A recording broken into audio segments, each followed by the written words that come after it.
बातमी लाडक्या बहिणींसाठी दिलासा देणारी आहे।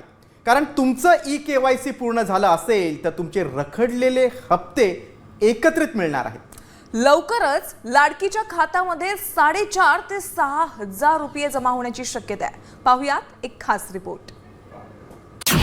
लाडकीच्या खात्यात 6,000 येणार।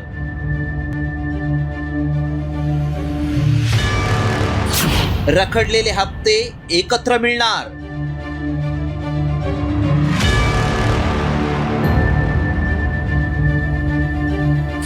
ई-केवायसी दुरुस्तीसाठी 31 मार्च पर्यंत मुदत।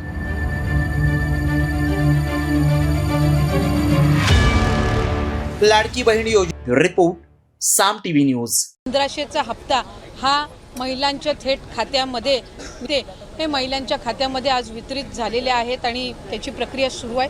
अशाच पद्धतीने ही योजना बंद करेल अशा पद्धतीचा अपप्रचार त्यांनी सुरू केला होता।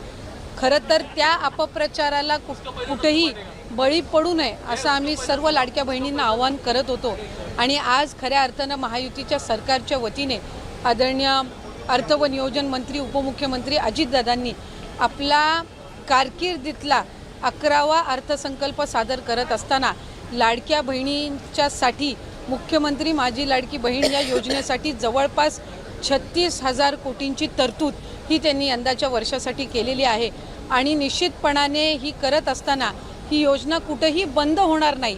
जो प्रचार विरोधकांकडून करण्यात आलेला होता की डिसेंबर महिन्यानंतर या योजनेचा लाभ मिळणार नाही, या उलट जानेवारी असेल त्याचबरोबर फेब्रुवारी आणि मार्च महिन्याचा एकत्रित असा लाभ याचं वितरणसुद्धा आम्ही 2 दिवसापूर्वीच सुरू केलेलं आहे आणि लाडक्या बहिणींच्या खात्यामध्ये फेब्रुवारी महिन्याचे 1500 हे त्या ठिकाणी 2 दिवसातच पोचलेले आहेत आणि मार्च महिन्याचे 1500 सुद्धा ते पोचवण्याचं कामसुद्धा प्रगतीपथावर आहे।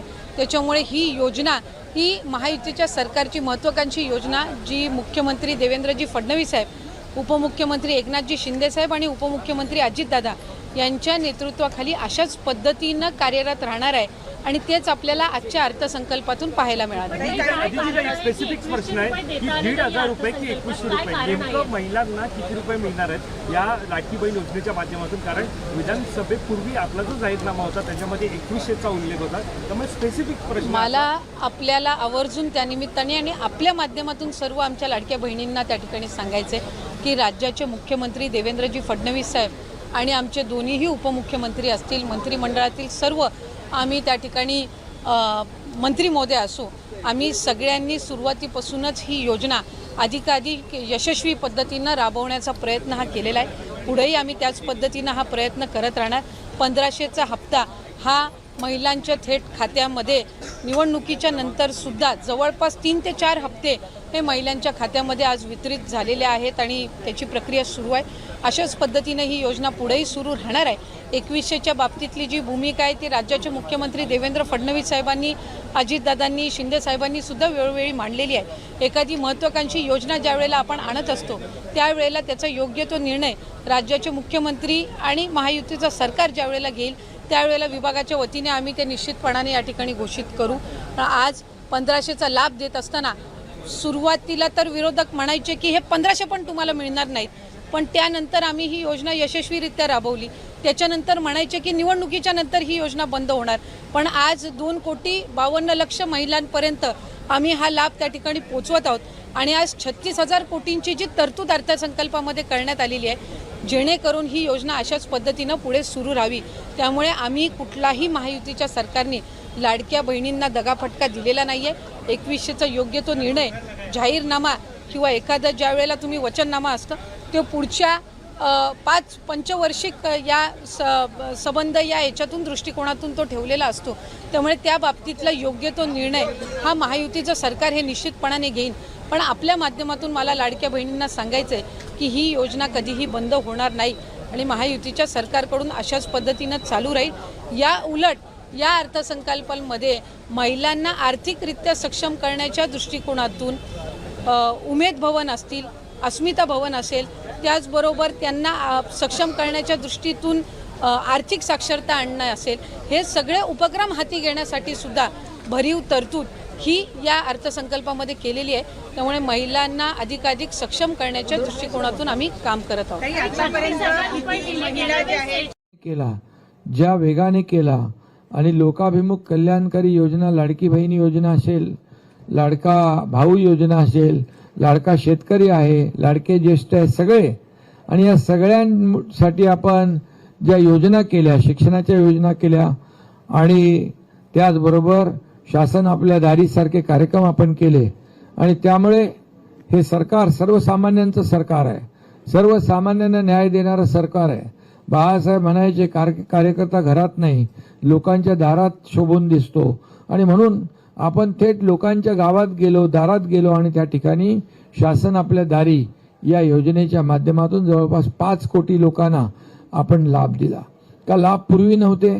योजना पूर्वी नव्हत्या, होत्या, लाभार्थी होते, परंतु जो विलंब लागत होता त्यामुळे लोक लाभ घ्यायचं सोडून, कटकट नको म्हणून सोडून द्यायचे.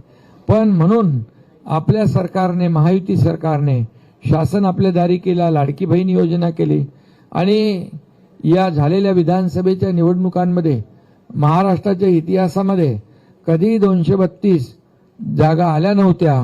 ऐतिहासिक या ठिकाणी मॅन्डेट आपल्याला मिळालं, ऐतिहासिक विजय मिळाला. या महाराष्ट्रातल्या जनतेने, तमाम लाडक्या बहिणी, शेतकरी, सगळ्यांनीच या ठिकाणी आपल्या कामाला पोचपावती दिली, आणि म्हणून आपण पाहतोय. आता जगदीश गुप्ताजी पण म्हणाले की या ठिकाणी शिवसेना मजबूत होईल, बळकट होईल, आणि आपण जे आलात ते देखील आपल्याला माहीत आहे की शिवसेना दिलेला शब्द पाळते, शिवसेना काम करते, शिवसेना लोकांच्या सुखदुःखात धावून जाते, शेतकऱ्यांच्या बांधावर जाते, गावामध्ये जाते, घरी बसत नाही शिवसेना. आणि म्हणून घरी बसून काम करता येत नाही, घरी बसून लोकांचे संवाद साधता येत नाही, आणि त्यामुळे आपण शिवसैनिक रस्त्यावर फिरणारे आहोत. आणि सगळ्या खऱ्या अर्थाने 80% समाजकारण, 20% राजकारण, बाळासाहेबांनी जो आपल्याला मंत्र दिलाय तो पुढे घेऊन जातोय. आणि म्हणूनच मला अभिमान आणि आनंदही आहे की 2.5 वर्षाच्या कारकिर्दीमध्ये जी कामं झाली, ज्या वेगाने झाली, ज्या याच्यामधून विकास कामं झाली आणि कल्याणकारी योजना झाल्या, हा इतिहास आहे. इतिहासामध्ये त्याची नोंद होईल. आणि म्हणूनच काम करणारा पक्ष, सुखदुःखामध्ये धावून जाणारी संघटना, लोकांच्या अडीअडचणीमध्ये मदतीला धावून जाणारा शिवसैनिकांचा हात असतो. आणि म्हणूनच या ठिकाणी तुम्ही आज शिवसेनेमध्ये प्रवेश केलेला आहे. अडसूळ साहेब इकडे आहेत,